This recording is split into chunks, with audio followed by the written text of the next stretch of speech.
What is up? My name is Cooper Neal. That is Jaret Bennett, and we love drafts. And today, following a beautiful NFL mock draft, round one, first of many, we're kicking off an NBA mock draft. Post trade deadline, post All-Star break, we definitely know who's tanking and who's not. Hence the enlightened mood amongst the entire NBA and Adam Yes. Silver, and the fact that we're probably going to have some anti-tanking laws Jeez. coming into effect Yeah, next year. we're running a mock draft. We don't even know if there's going to be a draft. True. I mean, we could just all help break Hey, loose and they're assigned a Yeah, team. we're just out of a podcast here. Yeah, that would be brutal. That It is would go strictly NFL after that. Yeah. But kind of little cleanup duty. So he's going to have odds. I'm going to have evens like usual. We're not changing any of that. We enjoy that mindset with our drafting of former number 1 overall, number 2 overall type players. But we're going to sim the Tankathon lottery, and that is going to be the order we're going in. We're going to do one sim only. We're not going to sit here and wait till the Grizzlies get one so that we can be happy and find some joy in NBA basketball. And then we're just going to go.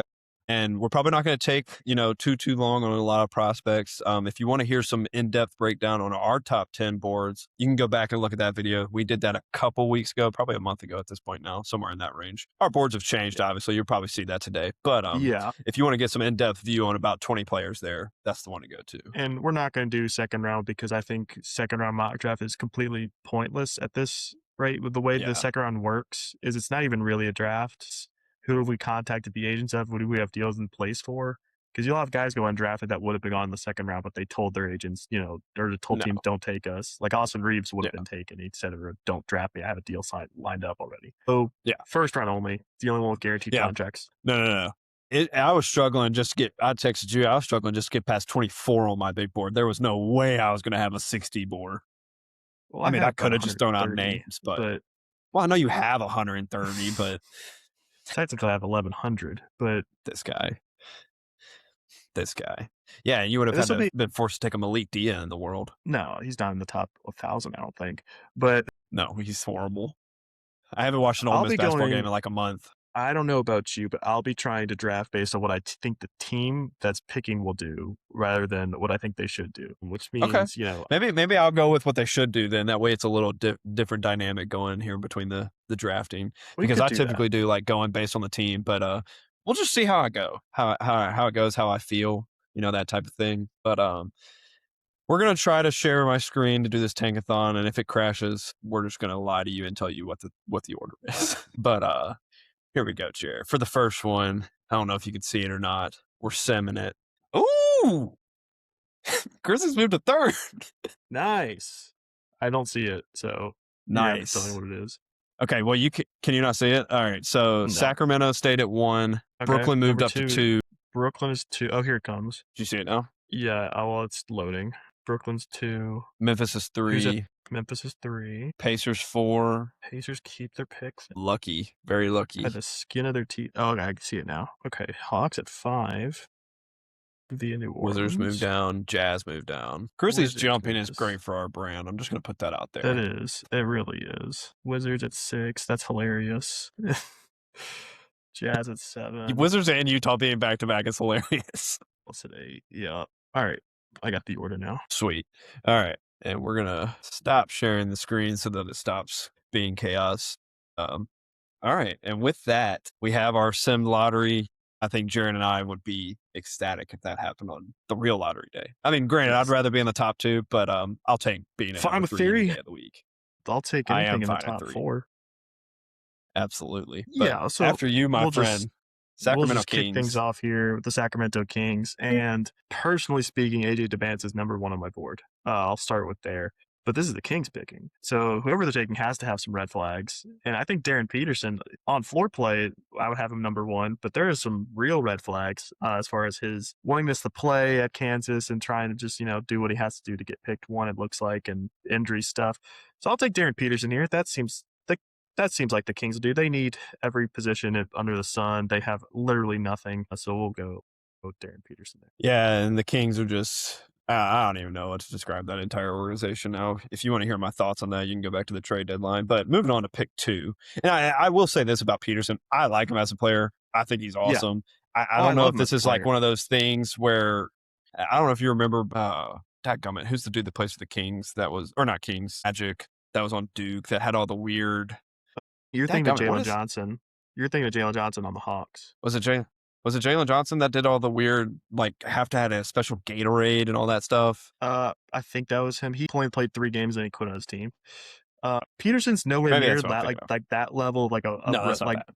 the stuff is it's minor stuff where I'm like I would normally look past it, but it's enough to where I think Debanza is that good to where I would say this gives him an edge. Yeah. Is I'm not worried No, about I that have stuff. Debanza 1 on my board, which, leads me into pick 2 with the Brooklyn Nets, who I think you drafted all the point guards you needed last year. Why not? Why not one more? Well, because I want you to be able to pick one for my Grizzlies, and there's one in particular that I really want you to pick. But if you're the Brooklyn Nets, you're got to get the best player with the most upside, and I think that is AJ Devanza. So I think this is a clear cut run to the podium. Oh my gosh, they took Peterson. We're getting him. You run to the podium if you're the Brooklyn Nets. You get AJ Devanza. I mean, 6'9" guard, and he's just incredible. I mean, the sky is truly the limit for him, and I think this team, you got guys. You're kind of seeing, I like the coach. I like his philosophy. I'm happy they got your boy Cam Thomas out of there, but I'd be excited to Yeah. see the keys just Rest in given to peace. Devanza day one. Yeah. I was feeling it like every team's like core and pieces around that. The Brooklyn Nets have no core. Like moving forward, what they're building, this is a blank slate still for them. There's no pieces here that they really like. You like what Michael Porter Jr.'s done, but He's just upping his are you? trade value in my book. Yeah, that I don't think they're viewing it. They're thinking that maybe there's a chance that like he could be a part of that of their future, but I don't think that's their plan. No, I think Noah Clowney has a spot. One of the guards, but probably 2 of the guards are probably going to have a spot, but I don't necessarily know that those are, like guys that are untouchable. I just feel like the Nets just got to look at this as like, you got to take the best potential player. And I think that is AJ Devanza, and it's easy. For sure. We'll move on to the Grizzlies pick here. And you seem to want me to take another point guard. No, they're not going to do that. I really doubt the Grizzlies will look to build, like they're building around Cedric Howard and Zach Edey. That is the word on the street.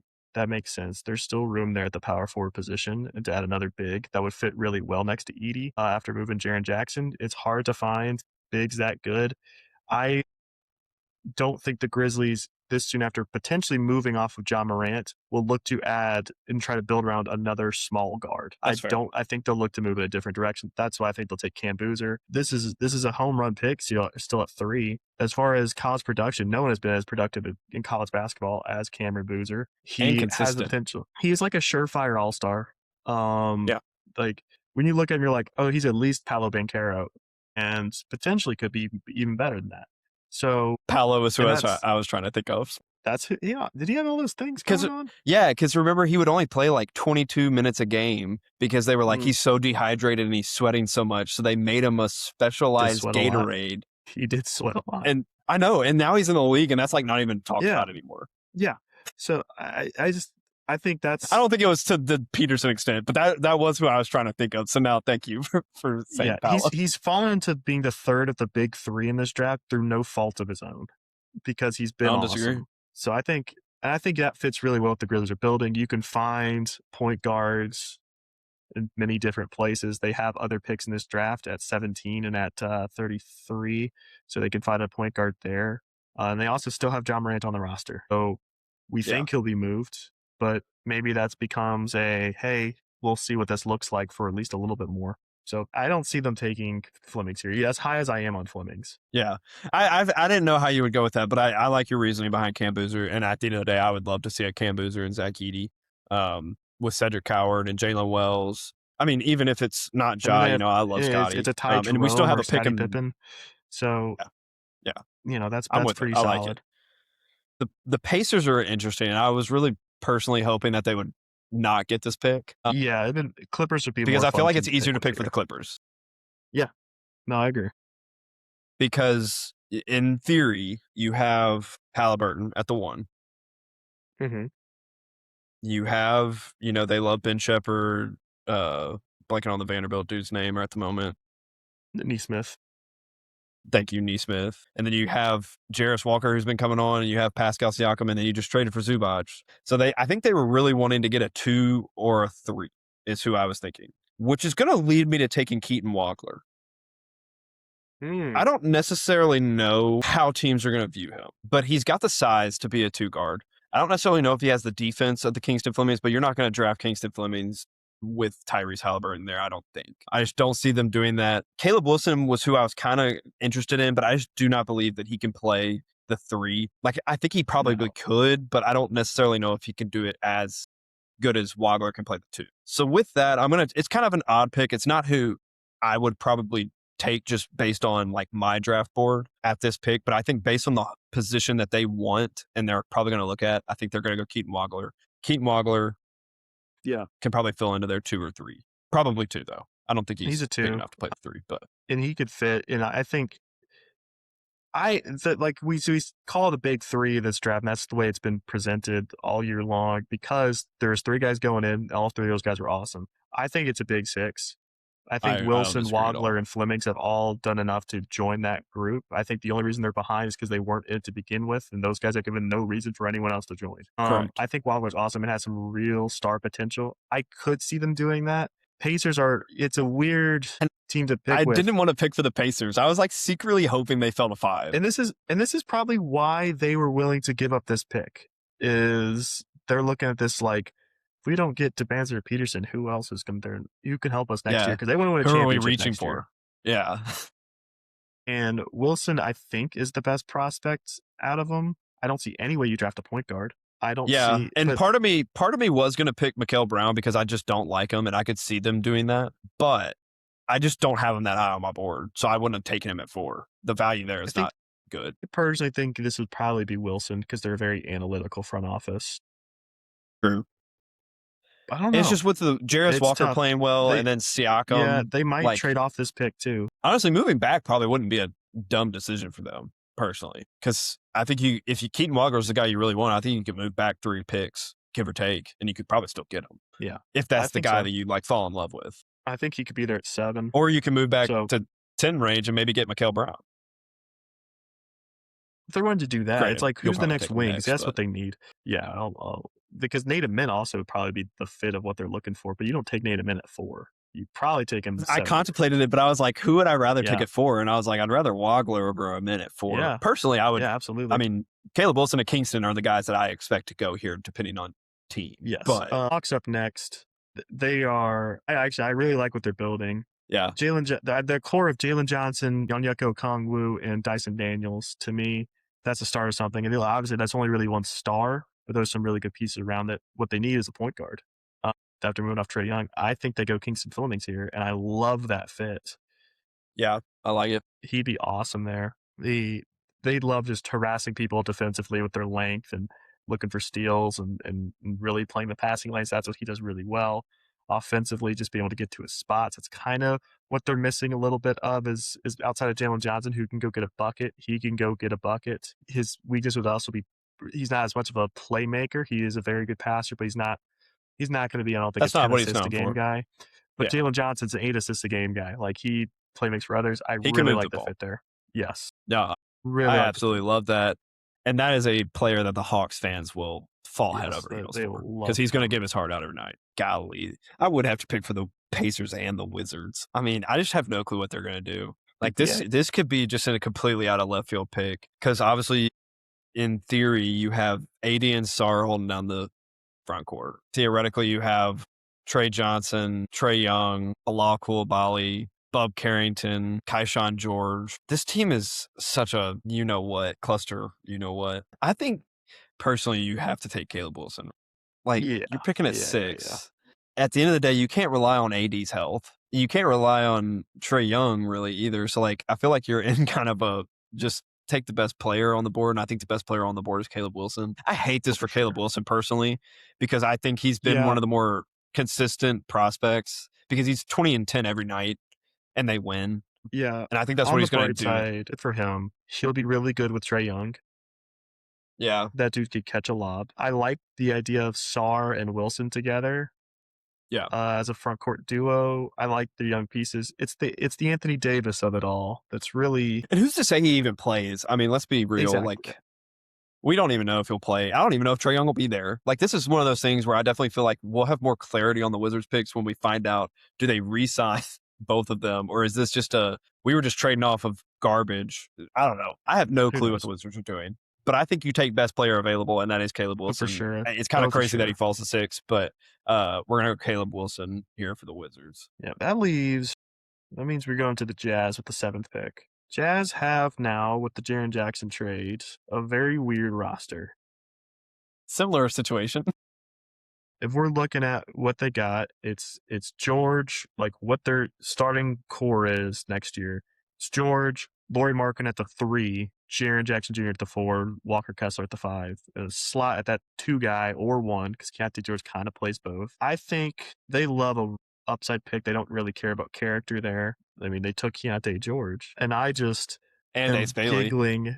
I am giggling at the thought of a Keontae George, Mikal Brown Jr. backcourt. I knew you were doing it. I think that's what they do. Yeah, I don't disagree. He kind of can play both positions as well. That becomes just a guard duo of who's the one who's two, who really knows. Yeah. Yeah. So they could probably use, he's probably the best shooter left. So yeah. they can use unless shooting. he's the best shooter left until you get to those 20s. So as long as you ignore percentages, like if you look at the 2 to 3 games where he's had 10 plus threes, I just watch him.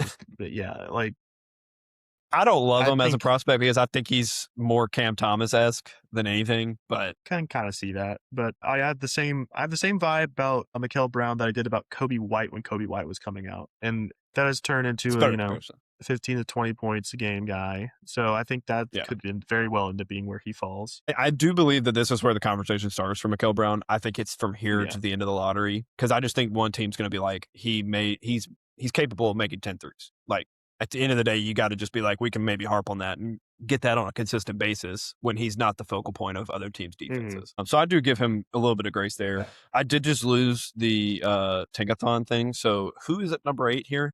This is going to be the Mavericks. Oh, yucky. I didn't want to. I get to pick for all the just teams I just have no desire to pick for. So Mavericks, you're looking at, Cooper Flag obviously is the focal point there. Kyrie, maybe. Have no clue. Maybe. I'm going to go into this as it's simply Cooper Flag. And it's just kind of we're building around Cooper Flag. That's an interesting pick here. I don't think the world's ready for that. Get him a big. Because I feel like this is a conversation where you can start having a point guard conversation. It could be a point guard conversation because there's some guys. Who knows if Kyrie's going to be there? This could also be, get a wing to pair alongside of him. I think I'm thinking 3 guys here. It's Darius Acuff, it's Nate Amin, it's Hans Steinbach. I don't think Hans Steinbach is going to go this high. I just really don't. I think a lot of teams are going to be like, he's an unpolished center. I don't know if it's worth the 8th pick. That doesn't feel like the Mavericks. No. And so it leaves me with Acuff and Nate Amin. And I'm really leaning Acuff. But it's just one of those things of, do they have Kyrie come back, and do you just bet on the upside wing that I don't actually hate the fit with Cooper Flag? Coop's probably going to be that 3 or 4. Just to add on to the Steinbach possibility, they do love a German big in Dallas. They do, and that was the pick that I had in my head first. Just looking down my board, I was like, that'd be an interesting pairing, because I think Cooper rebounds well enough, but I think that would just allow him to kind of turn into a roamer defensively, because I don't know. I really kind of like the fit. They also still have Derek Live. They also still have Derek. True. Okay. Thank you. He's injured this year. Okay, so I'm gonna move away from Steinbach, even though that was really fun to think about for a second. But I did forget about Lively, and they're not going to draft a center. It's just a matter of, I think I'm going to go Nate Amin. I don't know why, but I kind of, the fit to me is interesting. But I just think what Cooper Flag does well, I think any player is really going to be beneficial for them. And I don't believe in the Dallas Mavericks drafting unless they get 1 overall. So, and we're going to go into this like Kyrie might still be on the team. So I'm going to take the upside wing and Nate Amin here. I don't love it, but I don't understand the Mavericks either, so I'm not going to try to get into their psyche at all because it hurts my head. Speaking of not understanding, up next, the Chicago Bulls. Thank God I didn't have to pick for them. Which is to me, this makes this pick very easy, because you got to think, what should they not do, and then that's what they're going to do. Correct. You can bet on this being a horrible pick or just a weird pick. Correct. Someone unproven probably, which is why I'm going to go with Jaden Quaintance here at the 10 pick. No ceilings is high on him. He's a good athlete. He's barely played this year. Bulls love their measurables. They bet on the upside of Patrick Williams. They took Noah Essingue last year at 12, which was a Yeah. reach. They took Yes, it was. Buzelis Yes, it was. before. So right now they view probably their core as Giddy and Buzelis, which is tragic. Quaintance, why not? This is far from what I think they should do. That's why I'm going. I knew that the Bulls are going to do something far from what I think they should do, which is why I have them taking him. Correct. You are not wrong. And honestly, that is the most Bulls pick ever. Like, I wouldn't be shocked to come to the actual draft day and they're still picking here and we just see an out of left field pick. But to be fair, they need a big. So, I mean, they need a big, I could see it. And they're going to say, hey, no one knows about this guy. Like, and that's why their fans are going to cry again. Yeah. Well, the fans will talk, the Chicago sports fans will talk themselves into anything. But they'll be like, well, it's actually, he's great. And it's like, cool. He's not really. Yeah. Bless the Bulls' heart. Is the next one the Bucks? This is the Bucks. There's no telling what they're going to do.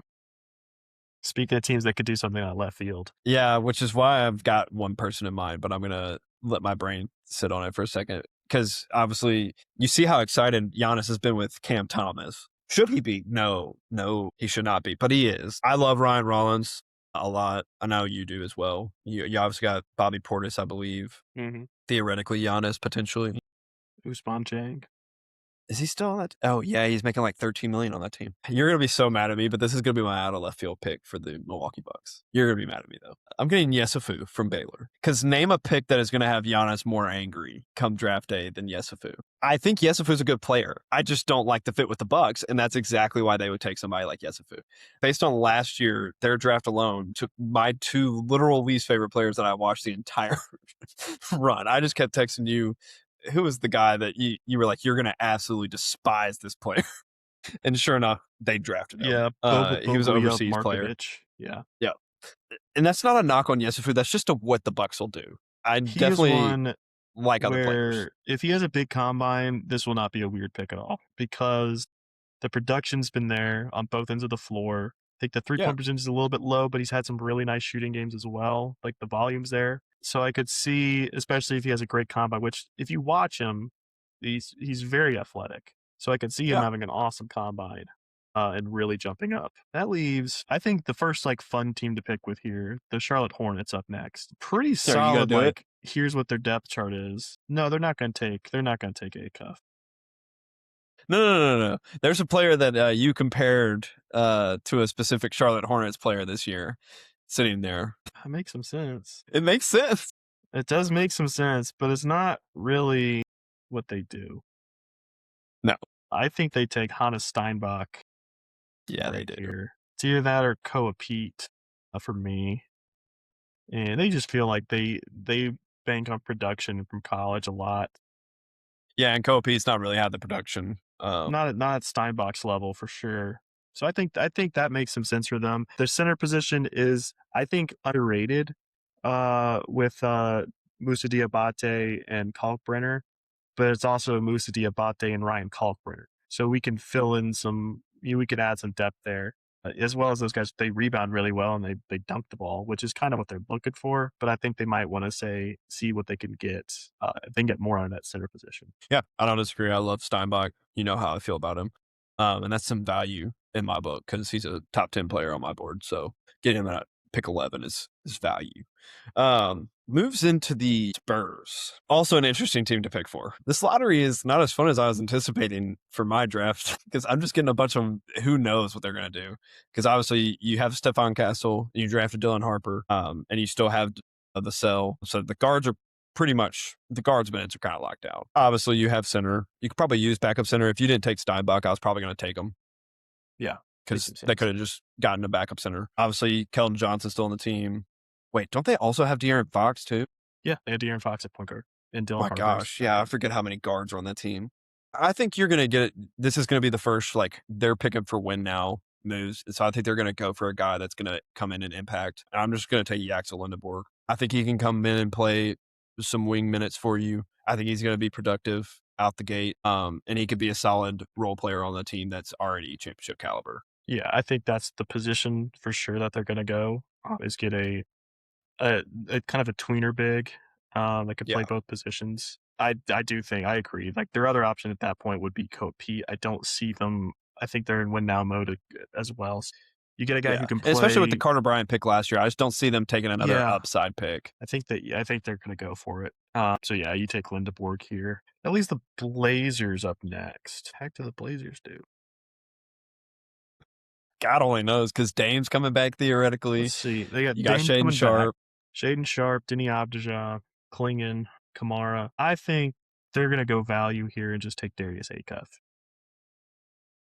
I know they have Damian Lillard, but they could easily be thinking, hey, we're just going to have Acuff play with Lillard for a year or two and let him be mentored by Lillard, which Yeah, is, that's, you great. know, you can get a lot worse than that. Long term, they need a point guard on this team. Let's be real. Lillard is not the point guard of the future on the Portland Trail Blazers. So they got an opportunity to get a really, really good one this year, who I think is the seventh best prospect in this draft. He's my number I 6. think you could argue him up even higher. So I think that's a home run if they get him at 13. They'll be very happy about that. I wholeheartedly agree, and I think the writing's also on the wall. That comment. What is the dude from Ignite? Or yeah, the G League Ignite. Scoot Henderson.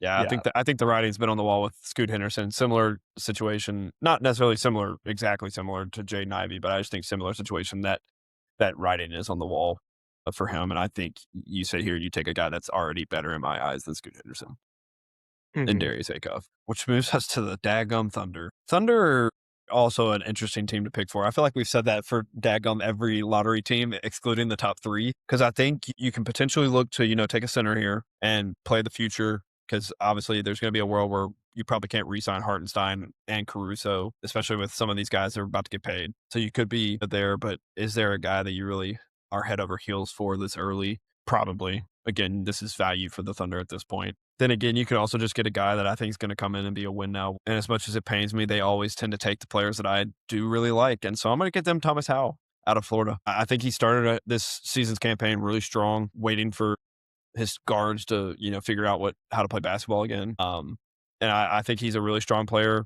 I think he's a better version of the other Jaden Williams, Arkansas Jaden Williams. And I think he's actually a good player. So I think you upgrade. And at the end of the day, these are all luxury picks for the incredible roster Yeah. that already is the Thunder. They're not a team that's looking for a star. So No. they'll be just looking who they think is the best basketball player and who can fit with them. How kind of fits anywhere with the amount of energy he plays with. So I could that he fits Thunder basketball really well, annoyingly so. Annoyingly so. That's Annoyingly exactly the so. second I saw him on my board, I was like, dadgummit, he will be a Thunder Yeah. player. He's Yeah. That brings up the Golden State Warriors at 15. They've committed to their ending timeline rather than their younger timeline by moving off Kuminga.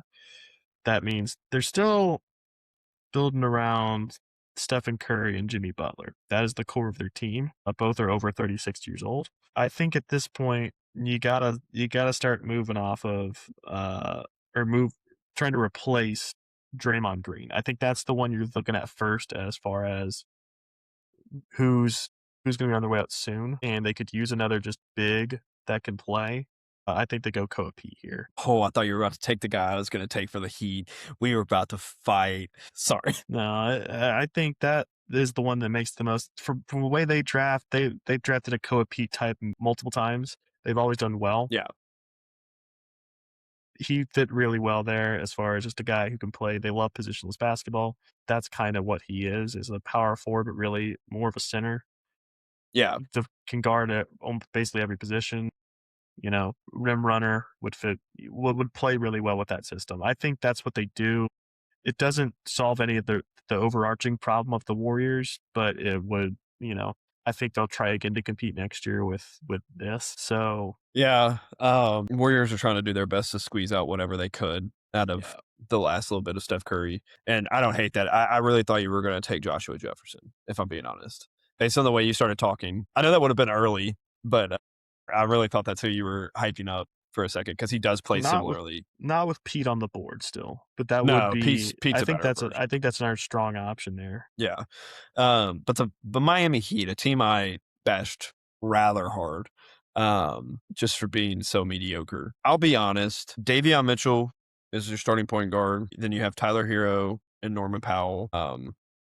And they also drafted Yakachonis for some reason. Got Bam. On one hand, I would say, Norm's not getting any younger. Um, but at the end of the day, it's the Miami Heat.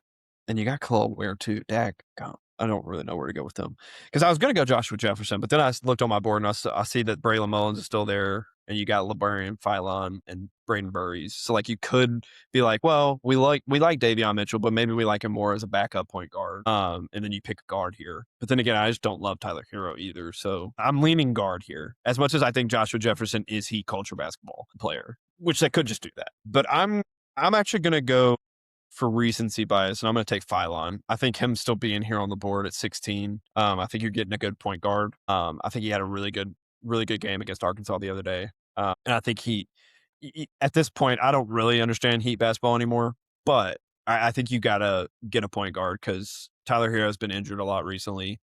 Davion Mitchell is obviously not going to be the scoring point guard.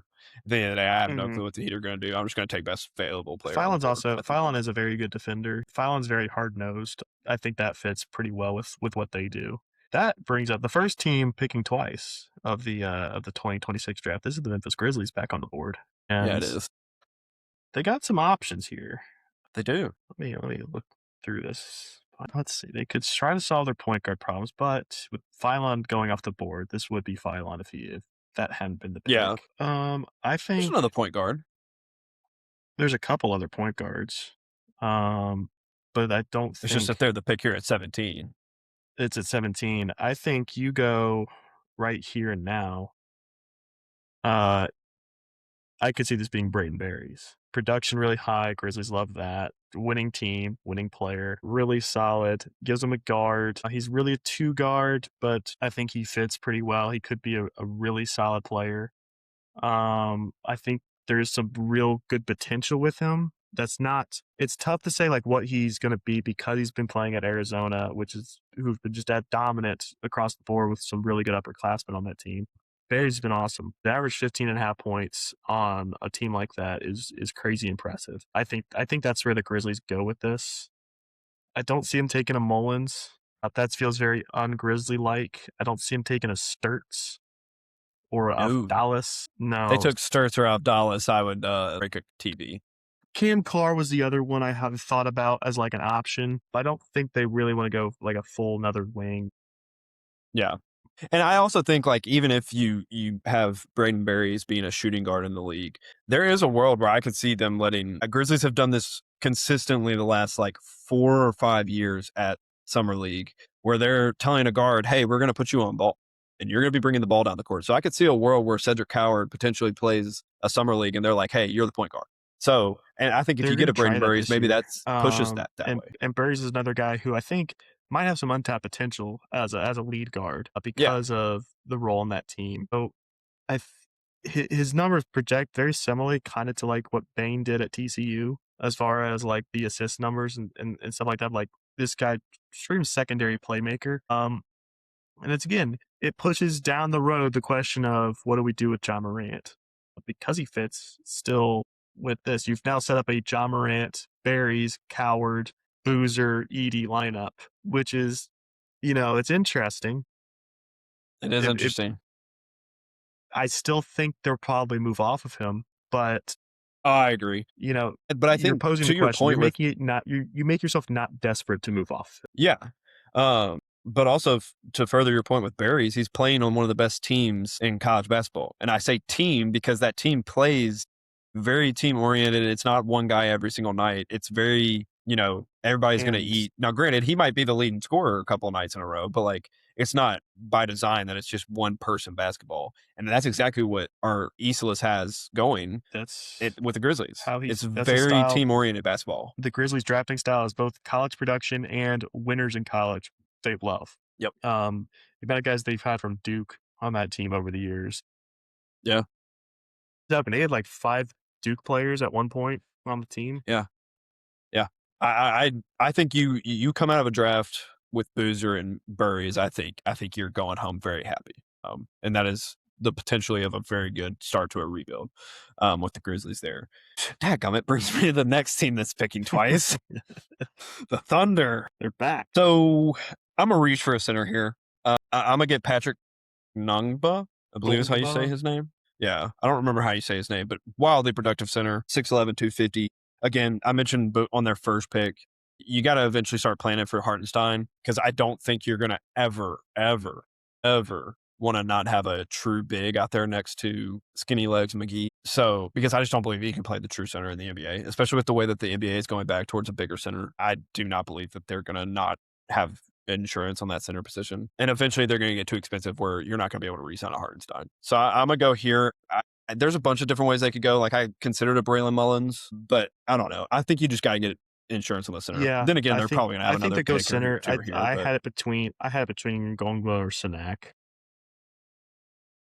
Yeah, and I just have Sanak lower because every time I watch him, I can't project him in the NBA right now. He makes no sense to me because he flies around, but he doesn't really do very much other than flying around. You didn't watch the Iowa State game then. He was awesome in that. No, I did not. Was that happening during my weeks of travels? Yeah. Oh, yeah. Okay. Was he awesome? He was awesome. He looked very, you could see the potential. Yeah. Because, correct me if I'm wrong, he came into this draft as a lottery, he was projected to be in the lottery. 4 or 5 guy. Yeah. Yeah. And he's fallen to late 20s on people's boards. He's just not a college star. He projects as a role player. He shoots the three pretty well, which is really encouraging. He grabbed 4 offensive rebounds in a row against Iowa State, had Kelvin Sampson screaming his head off, fired up. All right, I'll go back and watch it. My bad. He probably had 5 points and 8 rebounds, but he looked more impactful than that. He does. That's the thing. I think for sure the Thunder go center because that's where they get beat up. Has been rebounding over the years, and they have so many guys at this point. I think that's what they're just going to add depth with size. Yeah. And again, Hartenstein's been injured a lot this year too. So I think you just have to, because no offense to all the Jaden Williams lovers out there in the world, but the Arkansas version of Jaden Williams. Yeah, the crappy one. If that's the one you're starting at your center night in, night out, that's not a good. That's like Grizzlies Xavier Tillman playoff starting center type stuff. I mean, I love Xavier Tillman. We just had nobody else, so we had to. But you don't really want the guy that's your third string center being your starting center for very long. And that's kind of what the Thunder have done all year with Hartenstein being banged up. So I think you go center. I'm a little lower on Sanak, probably because I haven't gotten to watch a good game by him. Because I've watched a couple, and it's just one of those things where he fouls a lot or he just gets outshined by other players, which, again, that's a really good basketball team. So, and it's led by Kingston Fleming. So it's not shocking that he gets outshined because Kingston Fleming is a top 3 player in this class. So top 4, give or take. Yeah. And that moves us back to the Charlotte Hornets. Another team's already picked. We already have taken Hans Steinbach at 11. This is very much, to me, I think a Kareem Lopez here would make some sense. But I think they fall in love with the white boy after this past year's draft, and they take Braylon Mullins. Okay. This is very much Con Kneppel worked out for us pick. Let's try it again. Let's just try it again and see what happens. And Mullins can shoot the lights out of the ball. Really good, especially off the dribble. I really like his step back, especially coming around a screen. If you go under a screen, that's his shot. They could use still some depth. We're now at the point in the draft where teams are more taking, we're not looking necessarily for starters as much as we're looking for depth here. Yeah. This becomes, hey, Kneppel's hurt or something like that. If Brandon Miller's hurt, we now have another guard or wing that can move into the lineup and still maintain the spacing that we have, which has helped us be successful. Yeah. No, I love that pick here. And again, if you're the Hornets, you coming off a draft class with Hans Steinbach and Braylon Mullins, you're a pretty happy camper, especially when you should. Yeah. You should have the Rookie of the Year in Con Kneppel this year, but you're not going to get it because that's not how the NBA works. I think you're on the right trajectory. Yeah. If you really just want a guy that just has no clue how to play defense. They dealt with that already. Yeah. Why would you? I don't think you need to double down on LaMelo. Keep doubling down. Who cares? Defense is optional. Fair. Yeah, for most players. Ooh, the Raptors. You get the Raptors with no Ngongba on the board because they will take Ngongba if he is on the board, knowing they do. Yeah. They're an interesting team to pick for, actually. Yeah, they are. Because quickly, you can't move off that contract. He's making too much money. You got RJ Barrett. You got Scotty Barnes. You have a battered and bruised Pirtle. So you're kind of looking probably wing here. I believe that the Raptors are the type of team that might fall in love with Cam Carr. Yeah. Uh, And I think this is probably low for Cam Carr, in my opinion. I definitely see him like that last little bit of the lottery to the 20s range. And I think he's probably going to have a good combine just because he should have an I feel like awesome combine. Just yeah, watch Baylor him. always produces athletes. Yeah, that dude jumps out of the gym 6'5" with a 7'2" wingspan. Like, Yeah. it's eye popping, just the measurables on him. Yeah. And the Who's production's actually there with it. starting for the Raptors at the 2? Are they starting? They got RJ Barrett, Brandon Ingram, Ingram. I knew I was missing somebody that they were, Brady but Dick. again, no, he doesn't matter. Yeah, he's garbage. I think Cam Carr's a good basketball player. Yeah. So I think you get a guy that's a good basketball player. He kind of can be, and I see him more as a 2. I don't know where you see him. I know a bunch of people have him as a 2 to a 3, but I like him as a 2 a little bit He's a better. wing. Yeah, it doesn't matter. Yeah. Positions don't matter. So We he are fits positionless basketball. positions. You can now run a lineup honestly with Scotty Barnes at the 5. That'd be And get away actually a with it. really fun lineup with It'd be awesome. Ingram, Barrett, Carr, and Quickly with Barrett Quickly. with Barnes at the 5. That's fun. athletes galore. Yeah, that's a lot of fun. Detroit has a 20 pick. They traded with Minnesota, apparently. Oh, that's right. I think there's an easy pick on the board for them. I think there's an easy. There's pick on 2, the actually. board. There's 2. Let's see. They got Cade Cunningham and Jalen Duren. That's their core. They're good at Tobias Harris's contract is expiring. Yep. I don't know what they'll do there, but they're going to need another big to go next to Jalen Duren, or at least a bigger guy. We've let Joshua Jefferson be on the board here for a while. There he is. You know I have think- him high on my board. Yeah, I think I love this fit here. They could just use another guy who can make plays other than Cade Cunningham, but that's going to be what they're looking for. And could they go? They're not. Like, I don't see anyone else that makes sense here because everyone else is going to be a point guard. This guy can play with him, can play with Duren. He's a 4. Run him down, just have him charge at guys. He's very physical, which they've, fits with the identity that they built on this team. It's the new identity. Yeah, it's the identity that they built, and he fits that to a T, man. To the letter. Yeah, so I think that makes a lot of sense. And I think you get value here because I will say this draft is so young that I think some of these older guys are going to get the bad end of that stick. But I think he is such a valuable player. I think if you're not looking at the deepest freshman class of all time, I think Joshua Jefferson has talked about earlier than this. But it's just so deep with so many young players and so many teams are at a weird spot in their roster building right now that they're like, we got to take a swing on a younger guy because we're not really competing right now. I mean, look at the teams in front of us. Joshua Jefferson doesn't he's going to be good. He make them so physically difficult to handle. You're already dealing with a 6'8" point guard in Cade Cunningham. Yep. You're already dealing with Duren. You already got Stewart off the bench. Now you're going to have Jefferson just charges. You got that enforcer. Yeah, that's very imposing. That, identity is so important, and that's what they built. So I think whatever pick they make here should reflect that. Yeah, that's when I saw that the Pistons were next, I was like, oh my gosh, yeah, because he's sitting in my top 18s. That's value too in my book. So, but I think this next pick is also pretty easy. It's the Lakers, and I'm going to get Chris Sinak here.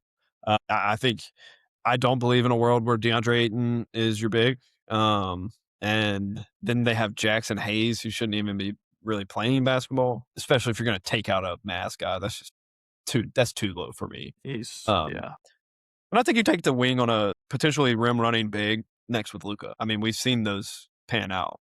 So I think you get the athletic big, and you're just like, all right, Luka can mold him into what Luka wants him to be. Because you got to at least, I mean, at the end of the day, we got to start talking about life after LeBron because that's coming up soon. Let's just be realistic. And so this was Luka's Lakers team. Also, they tend to take kind of raw prospects. And try to develop. So I think they're going center. They have to. If they're not, they're idiots. Mara doesn't seem like their kind of guy. So no, and I have him a little bit lower, and I like Badunga better than Mara. I do too.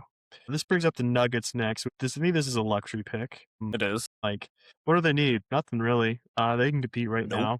So I think you're just going wing. I wouldn't be shocked if they go hey, let's just roll the dice on a Sturts or a Dallas, and because we can. I think let's try to find guys who can continue to help them, especially if 2 years down the road, Cam Johnson doesn't resign, and I think you go Kareem Lopez here.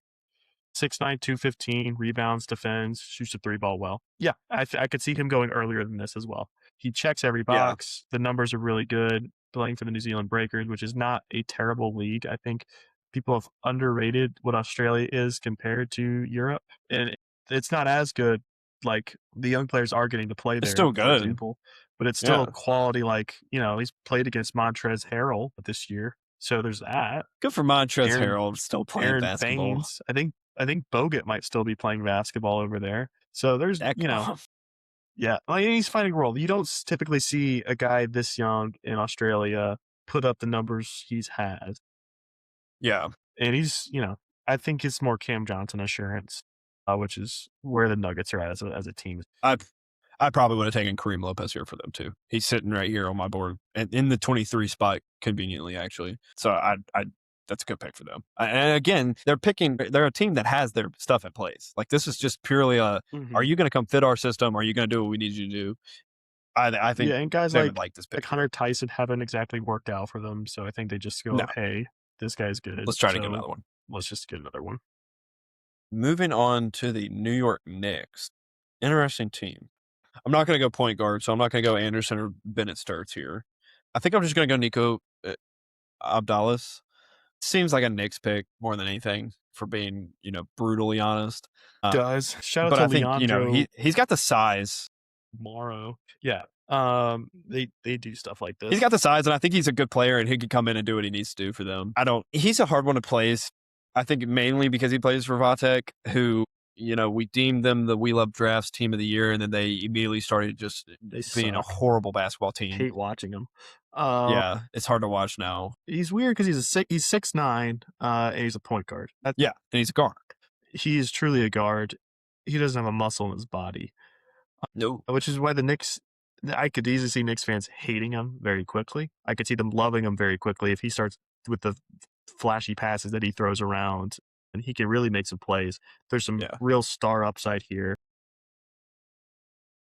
They're also still playing Landry Shamet, so they are still. I feel like this is an upgrade. Landry, by golly, Shamet on this team. So that is an upgrade, and Abdallas isn't a great shooter, but he can help them.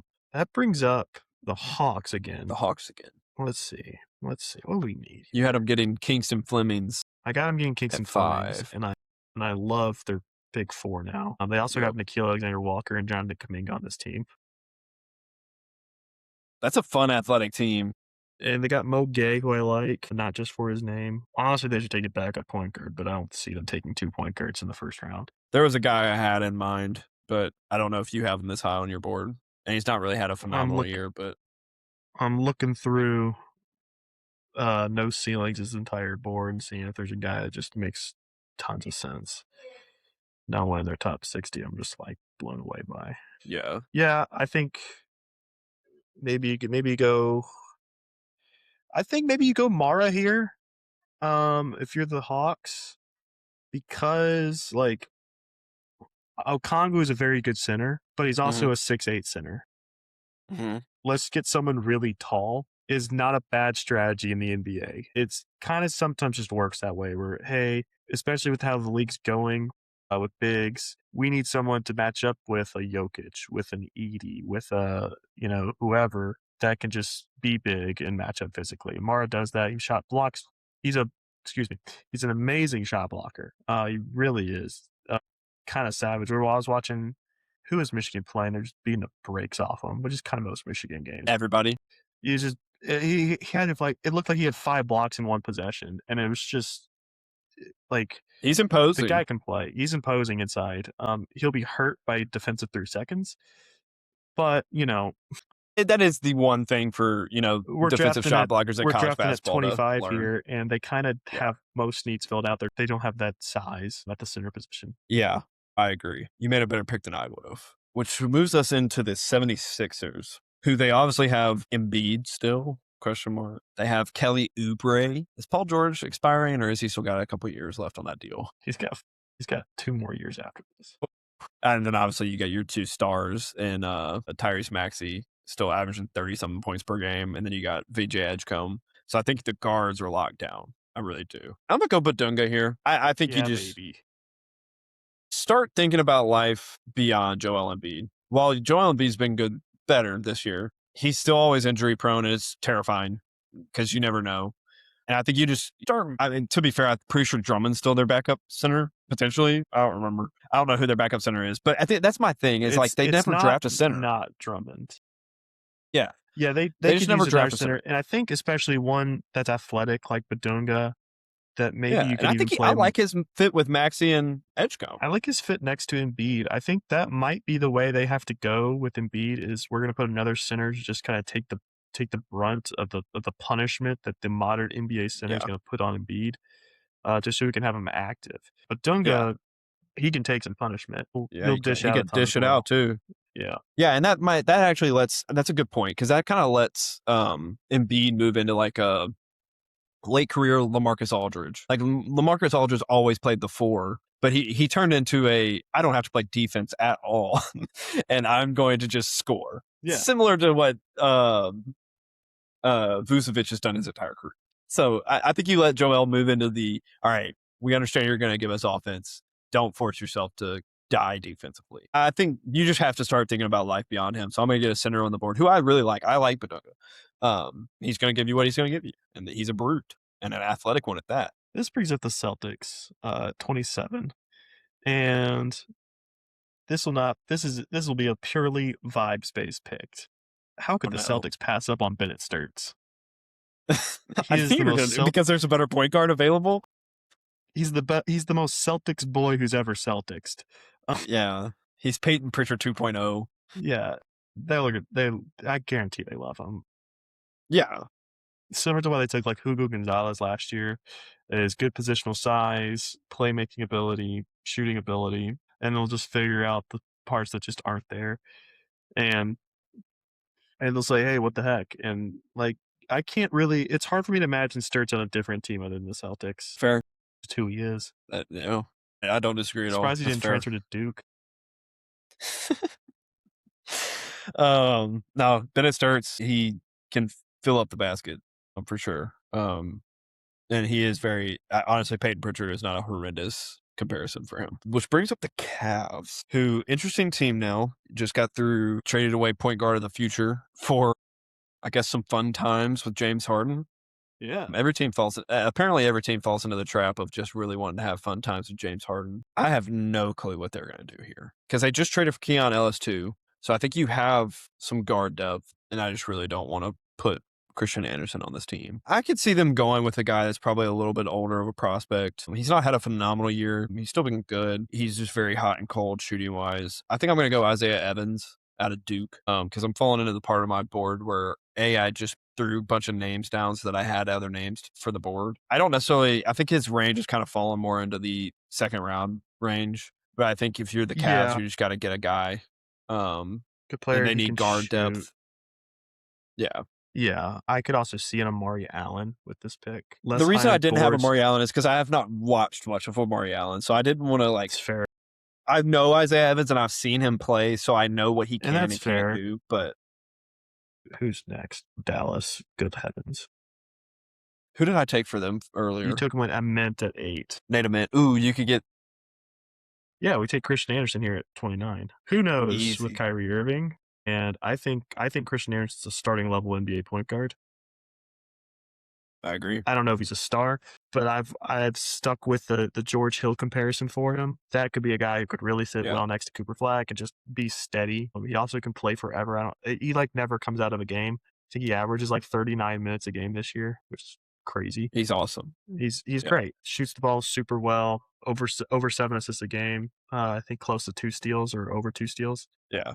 And I will say this is probably going to be a guy that will not be at 29.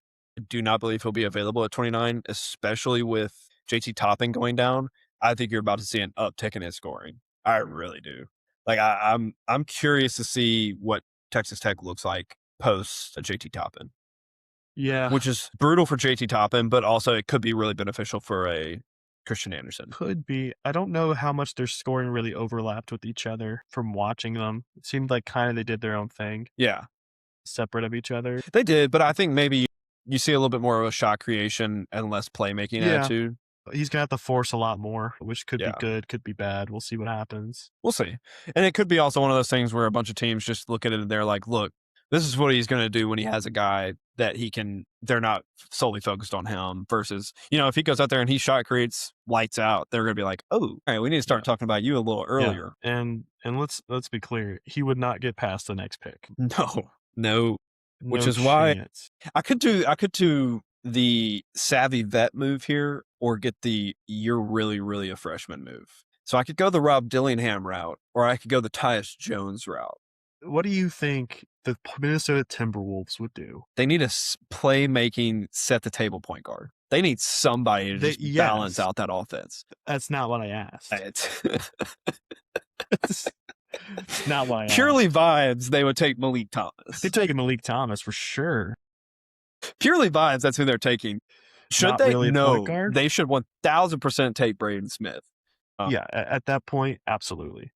Because I just think trading up and getting Christian Anderson. But yeah, if Christian Anderson's still on the board at 29, if they don't make phone calls to at least try to go get him, that's crazy. So because they do need just a true point guard, as funny as it would be to take Malik Thomas here, who is not a true point guard, he is an off guard, and he is probably a better comparison for Cam Thomas. Actually, that's all I'm going to say. Alabama. But I'm going to go Braden Smith. He's going to be the last pick here in the first round. Probably going to break the record. You're going to Braden Smith? Yeah, because they need an actual point guard. Is he small? Yes. Yeah, but he's going to break the assist record. So, yeah. Yeah. I like Braden Smith. So, as funny as it would be to take Malik Thomas, that's literally Rob Dillingham 2.0, though. Damn, I heard Except he's bigger. Malik Thomas. No, I'm going to make you change it just because you got excited that I was doing the exact thing you wanted me to do. Dang. Well, that's fine. I ruined Malik Thomas but what a crazy game against Bama he had. I loved it. I did fall asleep watching the highlights because I was exhausted, and then I went and did another. The funniest thing was him forcing Calipari to call a timeout because Darius Acuff, who at that point had 45 points, with there's 10 seconds left, last shot of the game, and Malik Thomas gets the ball for offensive rebound, and Acuff comes to get it, and he waves him off. Calipari immediately called a timeout. And then I guess because Malik Thomas was threw his hands up to the bench, why? They ended up running a play for him and he scored, but it was very much like dude, what are you doing? And then he took the dumbest foul to foul out of the game. Yeah. Who all fouled out? Everybody. Yeah. I know they were playing. I know, but I saw a stat where it said 3 of the guys playing in the final minute of that game had only played a combined 39 minutes a game, and Acuff had 49 in that game alone. Or something crazy like that. Yeah. No, they had 4 guys foul out. I can't remember who all it was, but they were all fouls. Arkansas just can't stop fouling guys. Yeah, and they only really play 7, 8 guys, so that's kind of on Calipari for not having depth. But it's always on Calipari. It is. Yeah. Shout out to Arkansas for being the only team to score 115 plus points and have 10 or less turnovers and lose a game. Yeah. Yeah, there's the mock draft freshman record. Let's put an asterisk of he just lost. But, double overtime doesn't count.